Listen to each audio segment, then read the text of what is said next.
Well, you done did me this time. Oh, I know. Jim Cowan is in the next room. Your agent? He's the publisher of this book. He is the sweetest man in the world. He's a wonderful publisher, honest as the day is long. He's a pleasure to work with. I have worked with some of the greatest mumsers in the universe as publishers, and I am quick to call them that, but boy, he is a prince. And if he paid for this, what I think he paid for this, it is more than I've ever gotten for a book in my life. I'm just... Can I get one of those does-its? I got it. Every time I watch it. You mean with a stick on the wall? Yeah, with a stick on the wall. Well, look, I'm talking right to the guy. With the manufacturers of the does-it, the commercial does it, would you send me one? Send it to Tom. I'm dying to try it. If it's good, I'll give Tom a statement for it. I got to try it. It looks great. You're the guy just got the painting of his dreams. I can't talk about it. I can't talk. Hangs on the wall. I can't talk about it, man. This is, this is just... But anyway, your publisher made this happen for you. Yeah. And he sent me a note, which you also read, that says if you have a heart attack or a seizure or whatever... He should send it to him because he's got a place over the sofa for it, yes. I think what's really tragic, I think, is that we both told him he couldn't come to dinner. That's true. And he's a decent man. He does eat mashed potatoes with his hands, but apart from that, a nice fella. And I hear he loves Judith Krantz. Here is Steve on the phone in Minneapolis. Hi, Steve. It's Tom. How you be? Oh, pretty good. Good. Congratulations on the painting there, Harlan. Thank you. Thank you. Say, I belong to a computer service called Genie. Oh, do you? Yeah, and Get a life. I know that you don't like it too much. No. It's not that I don't like computer services. What I don't like are the harebrained idiots who get on these computer bulletin boards and spend all night long bad-mouthing people with impunity, spreading gossip and doing ugliness. They are, you see, what bothers me about the information superhighway is that it is going to be traversed by the same imbeciles who are walking around without an information superhighway. Right. See, in the old days, guys like this would have a fanzine, and they were semi-literate, and they couldn't spell. Now they got a spell checker. Ooh, a spell checker means they can be complete boneheads, and they get on these lines, and they're very defensive about it. Oh, sure. They're like members of a devil cult who resent it when you say you shouldn't bite the heads off chickens. See? And that's what these people are. And every day I got friends who call me and they say, you should see what was said on Genie last night, what was said on Prodigy last night, blah, blah, blah. And I said, I don't want to know. I don't want to know. These people are spring-loaded vomit. That's all they are. I don't, you know, I'm a nice fella. I don't want to know. Go away. Get a life. Stop sitting there and eating Twinkies. Steve, has he answered your question? No. No. Well, what part of that didn't you understand, Steve? Was it the spring-loaded vomit, Steve? I understand why you're saying that, and for the most part, you're right. The thing that I really liked about Genie, though, is that at least I was able to get some up-to-date information on what, like, you're up to, and to know when to run down to the bookstore looking for books, and... There are nice things on the computer nets. I do not deny it. There's always wonderful stuff. It's like a knife. A knife can carve a piece of sculpture. A knife can carve a piccolo for a child. A knife can also be used to behead a woman in the street. Yeah. It depends whether you've got an imbecile wielding the implement.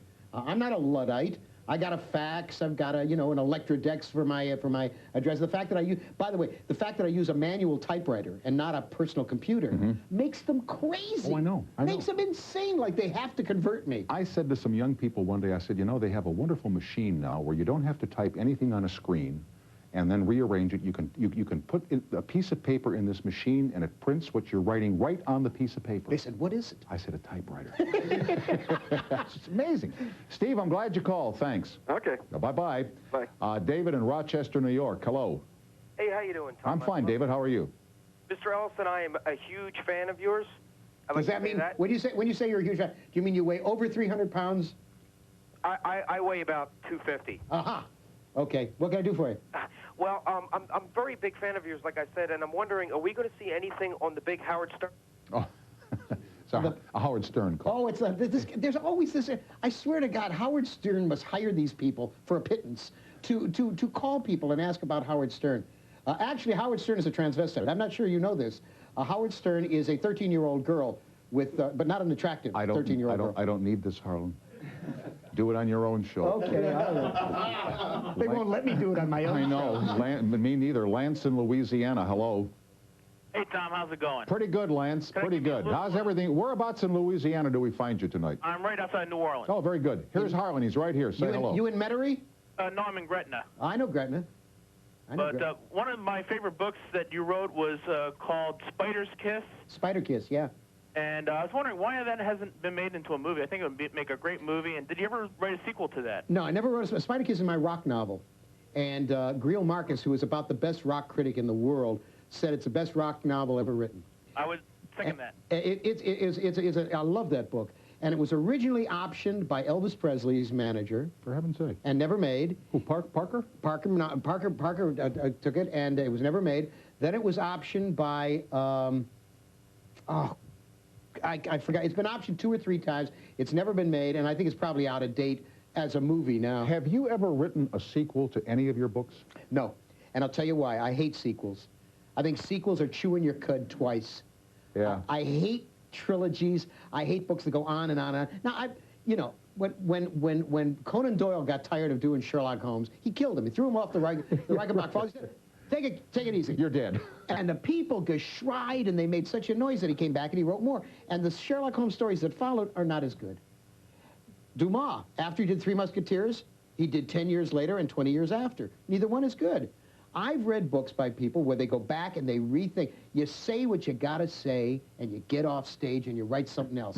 I've never written a sequel. Now, A Boy and His Dog, which they made a movie of, was only part of a large novel. Right. So there's 3 or 4 of those stories published, and there's a larger section coming if I ever get around to finishing it. But no, I've never written a sequel to anything. Lance, I'm glad you called. Thank you. Tom, thank you. And if you have an extra one of those books around, I know you don't like giving away the gifts, but you're out of cups. No, you got to go to the store and buy it. No. I don't have any extra books. No, we give him one. We got a long chain on it. We drag it back after the show. Anyway, Lance, thanks for calling, my friend. Thank you. All right, bye-bye. Lastly, I don't have time for the cruise that you were on. Oh, sure. Throw it out there and make me look like a bum. And No. He was on a cruise where you, it was a cruise with Harlan Ellison, right? It was on the Love Boat. It was the Regal Princess. Really? We got called by a company, and they said, we're putting together a mystery cruise. Was Kathy Lee on the cruise? No. No. There's going to be a murder, and there's a whole bunch of people who will be in this package, and if you'll be the celebrity author, and we will give you a complete trip. So they fly us to Acapulco. Now, my wife and I have been married 8 years. Right. We've been together 9 years.